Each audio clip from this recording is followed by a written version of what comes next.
हातरे आउ मात्र 10 रु 11 दिन प्रस्तुति चूड़ांत युक्त 2 परीक्षा आसंता 18 तारीख रे तारीख प्रकाश पाइबा पर एबे पिला माने मध्य प्रस्तुति पई लागि पड़िचंती। ये देखेबी ये जो होची पिला मानकर क्लास सस्पेंड होगा पर वर्तमान रिवीजन पई पिला माने विभिन्न कॉलेज मानकर पिला माने आछंती एवं क्लासरूम जेहेतु सस्पेंड होई सारची सिलेबस मध्य संपूर्ण होई सारची पिला माने वर्तमान डाउट क्लियरिंग क्लास करूचंती बा जो इंपोर्टेंट क्वेश्चन मार्किंग करूचंती ताकू मध्य तांको सो टीचर अछंती गाइड करूचंती। अल्प दिन परीक्षा रहिला 18 तारीख प्रकाश पाइची तारीख केमती कौन बर्तमान प्रस्तुति प्रस्तुति तो बढ़िया चलती। परीक्षा 18 तारीख स्टार्ट होची। हमर फास्ट सिटिंग अछि ओडिया आम सार मैम मैंने हमको बहुत सपोर्ट करचंती। प्राइवेटली जाइए हम डाउट क्लियर सब करचंती। केमिति जेतेबेले आमे परीक्षा 18 तारीख आरंभ प्रथमे कौन सब विषय अछि ता परवर्ती विषय कौन अछि आ कष्ट साध्य विषय कोडा लागुची वर्तमान? प्रथम तो हमर लिटरेचर पार्ट रे ओडियाटा फास्ट अछि तापरे ओडिया टिके साधा लागि थियो आगे तापरे इंग्लिश अछि 22 तारीख सही अनुसार हमर प्रिपरेशन भी चलची। साइंस ना arts? Science science chemistry physics ये सब केमिति कोन प्रिपेयर हे जंदी? सो ता भितर तो सब सैंपल पेपर क्वेश्चन उडा हम सर मैम ने प्रैक्टिस करै छंती। प्रीवियस ईयर क्वेश्चन को भी हमें सब नहीं प्रैक्टिस करछु आ ता से तो सर मैम ने हमको बहुत सारा क्वेश्चन प्रैक्टिस करै छंती। सही अनुसार हम प्रिपरेशन चलची। निश्चित भाबरे केमिस्ट्री रे पीरियोडिक टेबल मन रखलेन ना नहीं? हाँ मन रखिछु। पीरियोडिक मन रह गलानी। परीक्षा आ 10 दिन रहला केमती कोन एथर प्रस्तुति रहिछि? एथर प्रस्तुति बहुत भल रही। गत वर्ष अपेक्षा एथर टीचर मैंने आम आहरी भल इम्पैक्ट दौरान आउ वीएसटी सब भल से चलती। प्रति रविवार भी आम गोटे गोटे टेस्ट चलती मैम मैंने कराउछंती। नर्वस लागुनी कहीं ना अल्प दिन हाथर परीक्षा अच्छी 2 वर्षर परिश्रम अल्प दिन भितर आप परीक्षा देवे सब सामना को आने गोटे नर्वसनेस भितर थी बर्तमान ताको केमती कोन कंट्रोल करछंती? हाँ नर्वसनेस टिके अछि फिर भी टीचर माने सब आसी मझे मझे मोटिवेशन टिके दे जाउछंती। अच्छा पिला मन को देखि भी पिला माने विभिन्न प्रकार जो माने आर्ट्स साइंस विभिन्न विभाग छात्र छात्री माने रहउछंती समाने मध्य वर्तमान पाठ पढुछंती। भाई मानसिक स्तर रे केमती कोन प्रस्तुति रहिछ?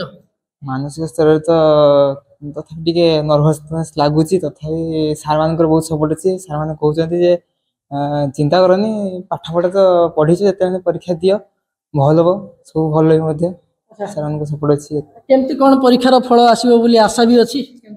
कष्ट तो करिछे तेणु परीक्षार फल भल आसी बोली भाबुछे तथापि जते कष्ट और करूछे तते जेंति भल आसी परीक्षा टिके मोटामोटी भाव में नहीं जावा मैडम अच्छी आपण पिला गाइड करुँच हाथ में 10 दिन भितर केमती कौन पिला फुल प्रिपेयर करके परीक्षा हॉल को छाड़े बर्तमान आपन गोटे गुरु दायित्व अच्छी ए गुरु दायित्व संपादन में पिला शेष पर्यायर आप बर्तमान प्रैक्टिस करुँच कौन केमती कौन आप लक्ष्य करुँच?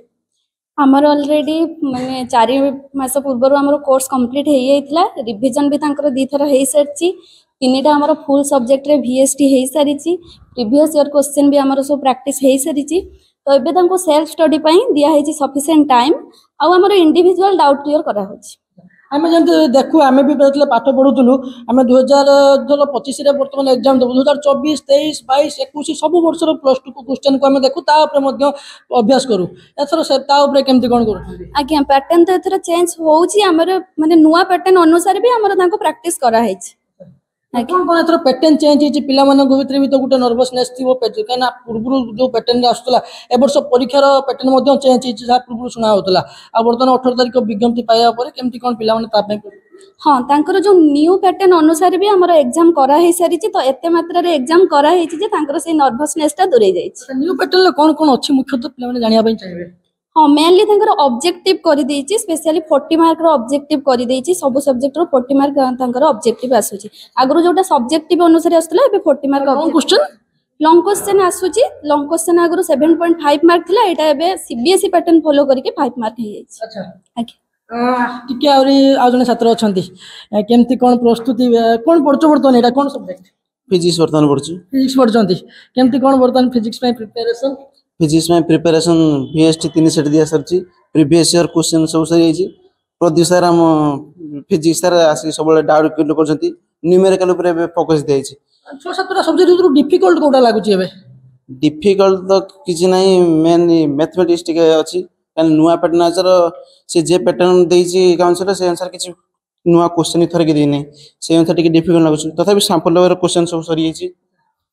कॉन्फिडेंस अच्छी निहाती भल परीक्षा निश्चित भाव में परीक्षा प्रणाली बदली जो ऑब्जेक्टिव 40 मार्क बा शॉर्ट क्वेश्चन पे सहज हो जाए जहाँ आम पूर्व छात्र छात्री मान आलोचना करूँ जेहेतु बर्तमान परीक्षार प्रणाली बदली पिला हाथ में मात्र 10 ରୁ 11 दिन समय अच्छी बर्तमान पिलाने सिलेबस सरिला बर्तमान डाउट क्लीयरिंग क्लास करुँच क्वेश्चन को बर्तमान मार्किंग करके कौ गुड़ाक इंपोर्टाट अच्छी पढ़ुंट कौ भाव में आगामी परीक्षा को प्रस्तुत संपूर्ण भाव में प्रस्तुत होगी एवं कोभली भाव में मानसिक स्तर से प्रस्तुत रही निज टीचर मान गाइड होती आगामी +2 परीक्षा को युक्त 2 परीक्षा को कोभली भाव में पूरा सुरखुर एवं संपूर्णतार सह परीक्षा संपादन हम पाई पूरा प्रस्तुत अच्छा। बालेश्वर चंद्रकांत जेना, OTV।